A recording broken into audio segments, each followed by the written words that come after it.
சத்தியத்தை அறிந்திருக்கிறோம்.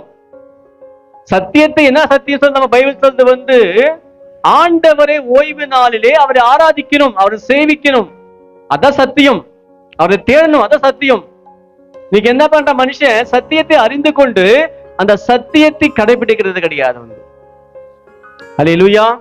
யாத்ராகம் புஸ்தகத்திலே கூட 20ஆம் அதிகாரத்திலே கூட 9ஆம் வசனம் இப்படியே சொல்லப்படுகிறது, 6 நாள் நீ வேலை செய், 7வது நாள் நீ ஓய்ந்திரு. ஏன் ஓய்ந்திருக்கணும்? அது பரிசுத்தமான நாள். தேவன் ஓய்ந்திருந்தார், நாளை கர்த்தர் ஆசீர்வதித்தார்.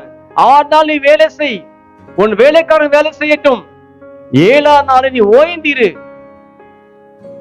அல்லேலூயா. உன் வேலைக்காரன் நீ வேலை கொடுக்காத. அன்னைக்கு என்ன செய்யணுமா? உன் தேவனாகிய கர்த்தர் நாமத்தை தொழுது கொள்ளும்படியாக அவர் சமூகத்திலே அவரை நீ ஆராதிக்கணும். எதுக்காக? கடந்த 6